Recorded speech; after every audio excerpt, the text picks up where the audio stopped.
नमस्कार दोस्तों, study minds में आपका स्वागत है। आज हम बात करने वाले हैं वर्तनी शुद्धि की और यह वर्तनी शुद्धि का दूसरा लेक्चर है। इससे पहले हम एक लेक्चर की बात कर चुके हैं। अगर आपने उसे अभी तक नहीं पढ़ा है तो आप उसे जाकर पढ़ें और उसका लिंक हम डिस्क्रिप्शन बॉक्स में भी डाल देंगे, जहां जाकर आप उसे पढ़ सकते हैं। आज के लेक्चर में हम बात करने वाले हैं वर्तनी शुद्धि संबंधी जो बात होती है, इसमें कौन कौन सी अशुद्धियाँ आज हम बात करेंगे। ए संबंधी अशुद्धियाँ होती है उसकी बात करेंगे। ई संबंधी अशुद्धियों की बात करेंगे, कहाँ पे ए वाला ई होगा, कहाँ पे ए वाला ई होगा। न और र संबंधी जो अशुद्धियाँ होती हैं उसके बारे में बात करेंगे।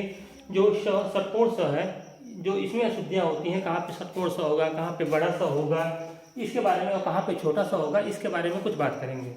उसके बाद से हम बात करेंगे जो पंचम वर्ण संबंधी अशुद्धियाँ होती हैं उसके बारे में, क्या होता है पंचम वर्ण, अभी हम जानेंगे। और उसके बाद से एक हम नियम के बारे में बात करेंगे, अंतर और अंतर संबंधी अशुद्धियाँ होती हैं उसके बारे में।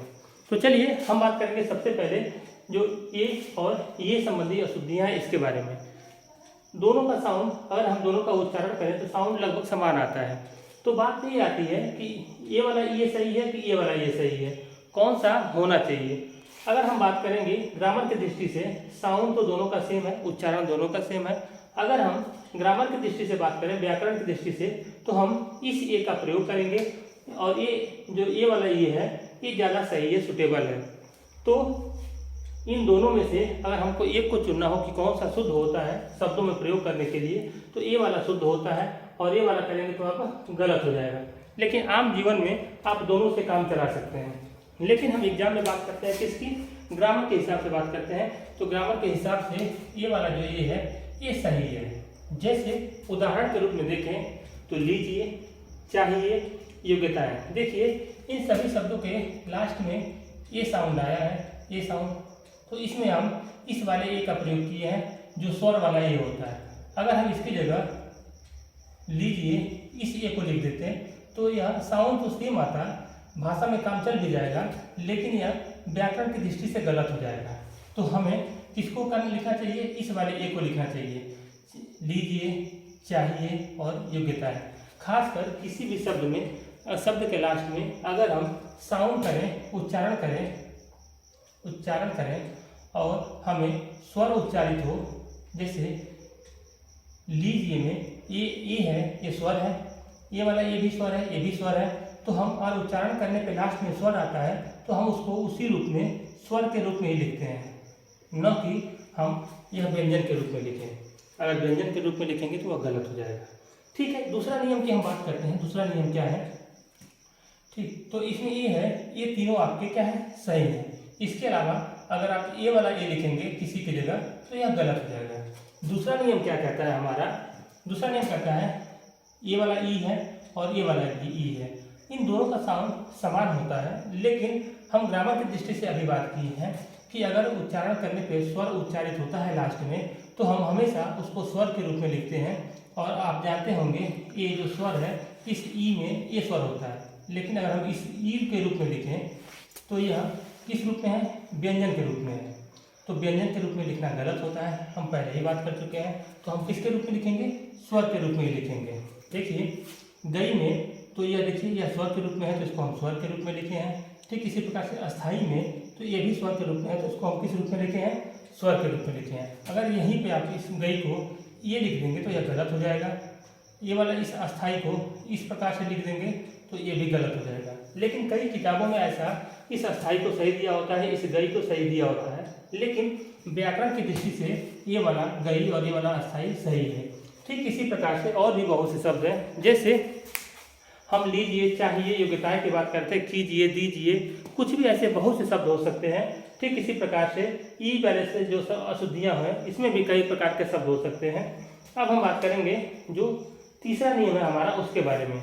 यहाँ लिखा है न और ड़, दोनों का साउंड अगर आप विभिन्न क्षेत्रों में जाएंगे तो देखेंगे कि कई प्रकार के लोग भाषा बोलते हैं। कहीं पे लोग ड़ को न बोलते हैं, खासकर ब्रज भाषा और अवधि में लोग ड़ को न ही बोलते हैं। लेकिन व्याकरण की दृष्टि से क्या सही होता है उसके बारे में हम बात करें, कहाँ पे न होगा और कहाँ पे ड़ होना चाहिए इसके बारे में। तो देखिए जहाँ पे यहाँ पे लिखा हुआ है व हो, र हो और ऋषि वाला र, ऋषि वाला री, तो यहाँ पे अगर यह व, र और री, यह तीन ऐसे हम कह सकते हैं वर्णमाला है या 3 ऐसे अक्षर हैं, कौन कौन से, व, र और री। इसके बाद अगर कहीं भी न का साउंड आता है तो हमेशा उसकी जगह पे क्या होगा, र होगा। जैसे मैं कहा हूँ 3 शब्द व, र और री, इसके बाद हमेशा अगर न का साउंड आएगा तो र ही होगा, न की अगर आप न लिखेंगे तो वह गलत हो जाएगा। क्या सही होगा, र। जैसे आप देखें चरण, वरण, हरण और ऋण और श्रवण। मैं कहा हूँ कि र के बाद देखिए, र के बाद क्या आया है, र, तो ये सही है व्याकरण की दृष्टि से। अगर यहाँ पे चरण लिख देता और यहाँ पे ऐसे चरण लिखा होता तो यह आपसे ऑप्शन दे सकता है क्या यह सही है कि गलत है, तो यह गलत है। इस प्रकार से 4 ऑप्शन बना देगा, जैसे ए, बी, सी, डी। जैसे हम बात करें चरण, चरण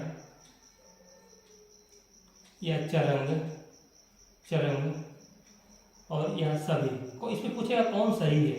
तो अभी हम नियम पढ़े हैं जिसमें र के बाद अगर र आता है तो वही सही होता है, तो ऑप्शन बी हमारा क्या हो जाएगा, सही हो जाएगा। बाकी सब क्या हो जाएंगे, गलत हो जाएंगे। ठीक है, ये तो हो गया इसका। चरण, वरण ये भी सही है, हरण सही है, ऋण सही है और ये क्या है, श्रवण, ये भी सही है। तो व, र और री के बाद अगर न का साउंड आता है तो हमेशा उसके जगह पे र का इस्तेमाल करते हैं, जैसे इन शब्दों में किया गया है, और ये शब्द व्याकरण की दृष्टि से सही है। ठीक है, चौथे नियम की अगर हम बात करें, चौथा नियम हमसे क्या कहता है, चौथा नियम श की बात करता है, षटकोण स की बात करता है, श। तो कहाँ पे षटकोण स होगा, क्योंकि बहुत से शब्द ऐसे लिखे होते हैं जहाँ पे जो गलत लिखे होते हैं, जहाँ पे षटकोण स होना चाहिए वहाँ पे कोई छोटा सा डाल देते हैं या बड़ा सा ये वाला स डाल देते हैं। तो कहाँ पे जो षटकोण स है ये वाला स होगा, तो इसको हम इस प्रकार से समझते हैं, जहाँ पे भी संधि युक्त शब्द होते हैं, जहाँ पे भी जो भी शब्द अगर संधि युक्त हैं, मतलब जिन शब्दों में संधि हुई है, संधि वाले शब्दों में अगर क, ख, ट, ठ, प या फ है, 6 शब्द हैं, क, ख, ट, ठ और या प और फ है, ये 6 ही शब्द हैं, प और फ हैं। इससे पूर्व, इन 6 शब्दों से पूर्व कहीं भी अगर स का साउंड आएगा, स का उच्चारण हम करेंगे तो हमेशा उसके जगह पे षटकोण स ही लिखेंगे। जैसे इसको हम देखते हैं इस प्रकार से, जैसे मैं कहा हूँ क या ख, ट या ठ, प या फ। इससे पहले अगर स का साउंड आता है, श का साउंड आता है तो हम हमेशा, स का साउंड आता है तो हमेशा उस स की जगह हम षटकोण वाले स का प्रयोग करेंगे। और ये षटकोण वाले स का प्रयोग और इन अक्षरों से पहले करते हैं तो ये व्याकरण की दृष्टि से सही होते हैं। अगर इन अक्षरों से पहले स के साउंड की जगह हम इस स के अलावा किसी अन्य स का प्रयोग कर देंगे तो वह गलत हो जाएगा। जैसे उदाहरण के रूप में देख सकते हैं कि कौन कौन से यह सही हैं, जैसे निष्पक्ष हो गया, निष्कर्ष हो गया, ऋषिकेश हो गया, ज्येष्ठ हो गया, निष्प्रभ हो गया, बहिष्कार हो गया और चतुष्कोण हो गया। जैसे हम देखेंगे तो अभी मैं बताया हूँ प या फ, ट या ठ, प या ख से पहले अगर स का साउंड आएगा तो हमेशा षटकोण वाला सही होगा।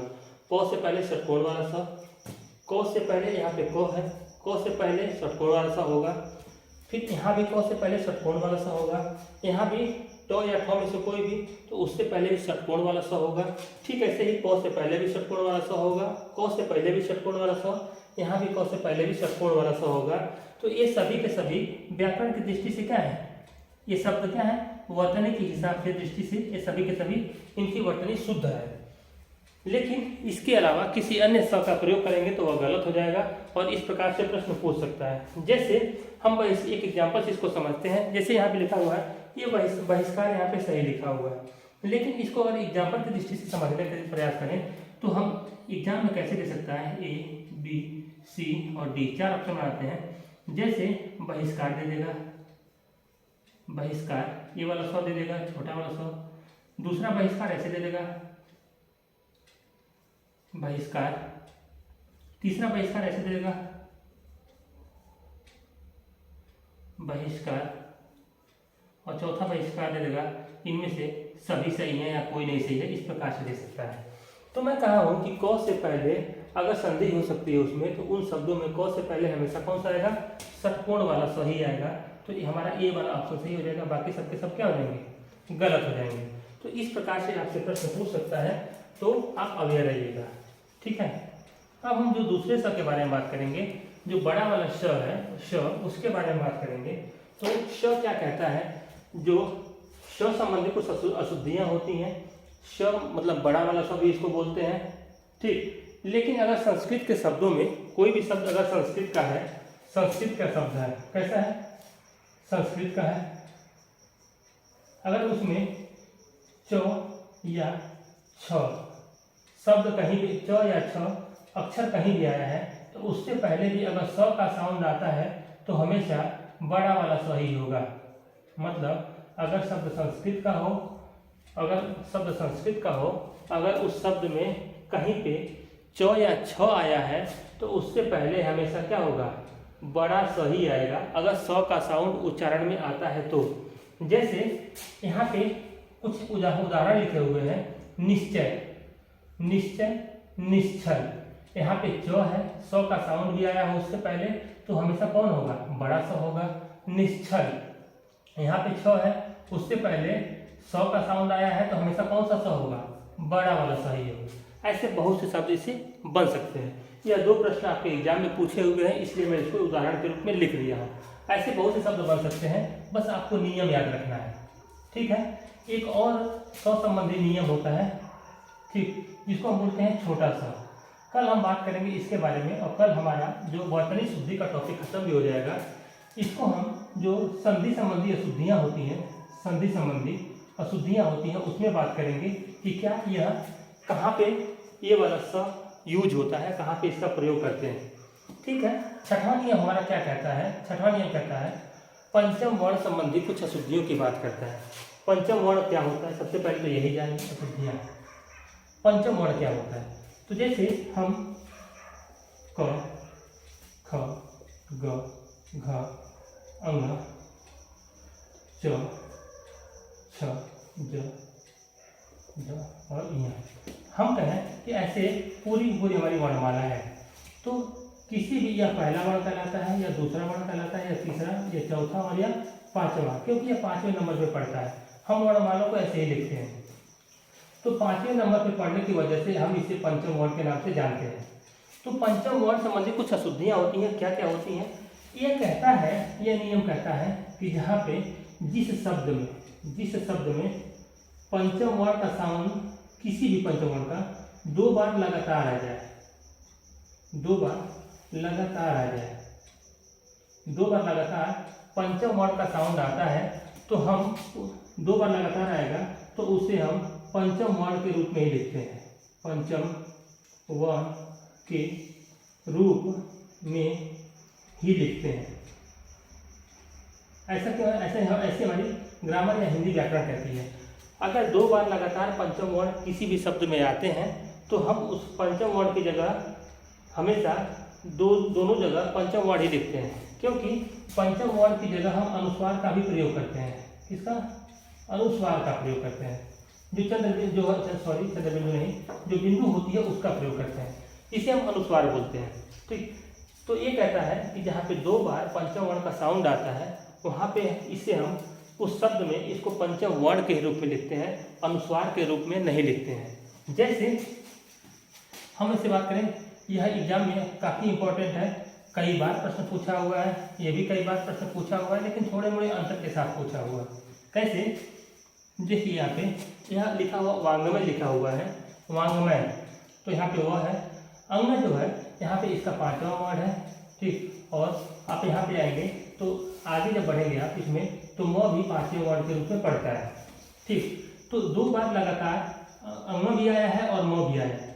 तो यह नियम क्या कहता है, लगातार 2 बार पंचम वर्ण का साउंड आता है तो उसे पंचम वर्ण के रूप में ही लिखते हैं, अनुस्वार के रूप में नहीं लिखते हैं। अगर अनुस्वार करेंगे तो गलत हो जाएगा। जैसे इसको हम वांग्मय, यहाँ पे वांग हो गया और मय, ऐसे नहीं लिखेंगे, अगर ऐसे लिख देंगे तो यह क्या हो जाएगा, गलत हो जाएगा। तो शुद्ध वांग्मय क्या है, ये वाला वांग्मय है। यहाँ पे मैं इसकी डिफिनेशन लिखा हूँ, जिन शब्दों में 2 बार लगातार पंचम वर्ण आए तो उस शब्द में अनुस्वार का प्रयोग नहीं किया जाता है। अगर अनुस्वार का प्रयोग करेंगे तो वह शब्द गलत हो जाएगा व्याकरण की दृष्टि से, और हमारा 1 नंबर क्या हो जाएगा, कट जाएगा। ठीक इसी प्रकार से यहाँ पे लिखा हुआ संन्यास, और यह सन्यासी काफी इंपॉर्टेंट है, संन्यास लिखा हुआ है। तो संन्यास आप बुक में पढ़ेंगे तो संन्यास ऐसे लिखा होगा, संन्यास ऐसे लिखा होता है, और जो पेपर आए भी हैं तो उसमें भी संन्यास ऐसे ही लिखा हुआ है, और आयोग भी संन्यास के रूप में इसी को सही माना है। लेकिन अगर व्याकरण की दृष्टि से देखें तो व्याकरण का नियम हमारा कहता है कि अगर यहाँ पे दो बार पंचम वर्ण है तो 9 और 9 भी पंचम वर्ण है। ठीक, तो जाहिर सी बात है इसको हम अनुस्वार के रूप में नहीं लिख सकते, क्योंकि यह बिंदु लग गया तो यह अनुस्वार हो गया, 1 9 की जगह यह अनुस्वार हो गया। तो यह हमारा नियम कहता है कि इसको हम अनुस्वार के रूप में लिखेंगे तो यह गलत हो जाएगा, तो यह हमारा क्या हो गया, गलत हो गया। लेकिन किताबों में और आयोग ने इसी संन्यास को सही माना है। ये तो ऑप्शन में ही नहीं आता, लेकिन अगर आप ऑप्शन आता है ये वाला संन्यास भी और ये वाला संन्यास भी, तो आप इस संन्यास को सही मानेंगे, इस वाले को नहीं। लेकिन अगर ये संन्यास ऑप्शन में नहीं आता है तो आप इसे ही सही मानेंगे। ठीक है, इसको एक रूप से और समझते हैं, कैसे देखते हैं। यह संन्यास बना कैसे है, तो संन्यास को अगर हम संधि विच्छेद करें तो सत धन न्यास, सत धन न्यास। तो हम कह सकते हैं न्यास का मतलब होता है, इसको हिंदी में बोलते हैं धरोहर, धरोहर बोलते हैं, धरोहर। और सत का मतलब होता है सत्य या सच्चा। जो सत्य की धरोहर होती है उससे हम बोलते हैं संन्यास, सत्य की धरोहर को संन्यास बोलते हैं। जब इसका हम ये संधि विच्छेद हुआ है, जब इसकी संधि करते हैं तो यह तो क्या होता है, ये वाला तो स तो ऐसे ही रहता है, ये तो आधा नौ में बदल जाता है, बाकी यहाँ पे न्यास है ही, न्यास यह जुड़ जाता है तो संन्यास ऐसे बन जाता है, और व्याकरण की दृष्टि से यही सही है। ठीक है, लेकिन एग्जाम में ऐसे संन्यास लिखा होता है, उसके बारे में आपको बता ही चुका हूँ। अगर ऑप्शन में ये हो तो इसको चुनना है, अगर नहीं हो तो इस वाले संन्यास को चुनना है। ठीक है, ठीक है। अब हम बात करेंगे सन्यासी की। जैसे सन्यासी, इसका संधि विच्छेद करें तो बनता है सत धन न्यासी, न्यासी सत। वैसे ही इसका संधि विच्छेद हुआ है, अगर इसको हम इसकी संधि करें तो यह तो 9 में बदल जाएगा, आधा तो है तो आधा 9 में, 100 ऐसे ही 100 के रूप में रहेगा, आधा तो है तो आधा 9 में बदल जाएगा, और न्यासी का न्यासी ऐसे ही रहेगा, तो सन्यासी। लेकिन एग्जाम में और पेपर में सन्यासी को ऐसे लिख के देता है, सन्यासी को, जो कि गलत है, ऐसा नहीं होना चाहिए। लेकिन अगर एग्जाम में ऑप्शन में ये वाला सन्यासी भी है और ये वाला भी है तो हम सही किसको चुनेंगे, इस वाले सन्यासी को। लेकिन अगर ये वाला सन्यासी ऑप्शन में है ही नहीं तो हम किसको सही चुनेंगे, इस वाले सन्यासी को। ठीक उसी प्रकार से एक होता है सन्नारी, सन्नारी सत प्लस नारी, उसी प्रकार से इसका संधि विच्छेद हुआ है। सच्ची है जो नारी उसे हम बोलते हैं सन्नारी, सच्ची है जो नारी उसे बोलते हैं सन्नारी, तो ये हो गया सन्नारी। आधा तो किस में बदल गया, आधा 9 में, तो सत का हो गया शन और प्लस नारी, सन्नारी। ठीक उसी प्रकार से ये हुआ है उन्नयन, उद प्लस इसका संधि विच्छेद करें तो होता है नयन। ठीक, तो द का किसमें कन्वर्ट हो जाता है, आधा 9 में हो जाएगा कन्वर्ट, तो उद ऊ का ऊ ऐसे ही रहेगा, द का 9 हो जाएगा आधा, और यहाँ पे नयन है ही तो नयन, उन्नयन। क्योंकि अभी मैं बताया हूँ जो पंचम वर्ण 2 बार यहाँ भी 9 9 आया है, यहाँ भी 9 9 आया है, यहाँ भी 9 और 9, यहाँ भी ऐसे ही, यहाँ पे अंग और म, ये सभी पंचम वर्ण। तो जहाँ 2 बार लगातार है वहाँ पे हमेशा किसी शब्द में हम पंचम वर्ण के रूप में ही लिखेंगे। अगर हम उसको अनुस्वार बनाएंगे तो ग्रामर की दृष्टि से वह शब्द गलत हो जाएगा। ठीक, अगर आपको यह ध्यान रखना है, नहीं तो आपका एक प्रश्न गलत हो जाएगा और आप रेस से बाहर हो जाएंगे। 7वां और अंतिम नियम आज का क्या कहता है, अंतर और अंतर संबंधी कुछ अशुद्धियाँ होती हैं। ठीक है, ये अशुद्धियाँ क्या है, इसमें इस अंतर में यह जो र है वह आधा र है और इसमें यह पूरा र है। इन दोनों में अंतर क्या है, ये जो अंतर लिखा हुआ है इसमें क्या डिफरेंस है। इस अंतर का मतलब होता है एक के बीच, एक के ही बीच, और इस अंतर का मतलब होता है अलग अलग के बीच, अलग अलग के बीच। इसका मतलब क्या हुआ, कोई भी एक समुदाय है, एक वर्ग है, एक देश है, एक क्लास है, उसके बीच अगर हम बात करेंगे कुछ लेन देन आदान प्रदान की, तो हमेशा हम इस अंतर का प्रयोग करेंगे। अगर एक से अधिक समुदायों के बीच, देशों के बीच, राज्यों के बीच, वर्गों के बीच अगर किसी प्रकार के संबंध लेन देन की बात करते हैं तो इस पूरा जो रह है इस वाले अंतर की बात करते हैं। ठीक है, अब देखते हैं, इसको अभी समझ में नहीं आया होगा, उदाहरण के माध्यम से समझते हैं क्या कहना चाहता है। देखिए, अंतर जातीय, इसको अगर हम लिखें ऐसे, अंतर ये आधार है और प्लस जातीय जोड़ दें इसमें, जातीय, तो आधार आप जानते ही होंगे, यह इसमें रेफ के रूप में कन्वर्ट हो जाएगा, तो यह क्या हो जाएगा, अंतर जातीय। अभी मैं बताया हूँ, अंतर का मतलब होता है एक ही वर्ग, एक ही समुदाय, एक ही जाति के बीच में जो संबंध होता है, लेन देन होता है, आदान प्रदान होता है, उसके लिए हम अंतर शब्द का प्रयोग करते हैं। ठीक है, तो ये हो गया अंतर जातीय। अंतर जाति का मतलब होता है एक ही जाति में जो चीज़ें लेन देन होती हैं, संबंध होते हैं, उसे हम बोलते हैं अंतर जातीय। ठीक, और यहाँ पे अंतर जातीय है और यहाँ पे अंतर जातीय है, यहाँ पे र पूरा है। ठीक, तो यहाँ पे अंतर का मतलब क्या हो गया, जहाँ मैं बताया हूँ कि अलग अलग के बीच संबंध की बात करते हैं तो उसे हम बोलते हैं अंतर बोलते हैं। तो अलग अलग जातियों के बीच जो भी संबंध होते हैं उससे हम बोलते हैं अंतर जातीय, चाहे सांस्कृतिक संबंध हो, वैवाहिक संबंध हो, या किसी प्रकार से संबंध हो सकते हैं। जैसे सबसे फेमस वर्ड जो है, एक होता है अंतर जातीय विवाह और एक होता है अंतर जातीय विवाह। मतलब इसमें अंतर ये आधार वाला जो है, मतलब एक ही जाति के बीच विवाह, और इसमें होता है अंतर जाति का मतलब होता है दो अलग अलग जातियों के बीच विवाह। ठीक है, इस अंतर्राष्ट्रीय का मतलब होता है एक ही राष्ट्र में, और इस अंतर्राष्ट्रीय का मतलब होता है अलग अलग राष्ट्रों के बीच। इस अंतर्राज्यीय का मतलब होता है एक ही राज्य में या एक ही राज्य के बीच, और इस अंतर्राज्यीय का मतलब होता है अलग अलग राज्यों के बीच या अलग अलग, जैसे यह अंतर्राज्यीय, इसको समझते थोड़ा सा। एक हो गया यूपी के बीच में ही, यूपी एक राज्य है, इसके बीच में ही, इसके मध्य ही जो भी आदान प्रदान होती हैं, जो भी संबंध है, और ये हो गया अंतर्राज्यीय। एक हो गया यूपी और यहाँ हो गया बिहार, यूपी और बिहार, इसके बीच जो भी लेन देन संबंध होते हैं तो इसको बोलेंगे हम अंतर्जातीय। ठीक है, आज के लिए इतना ही, धन्यवाद।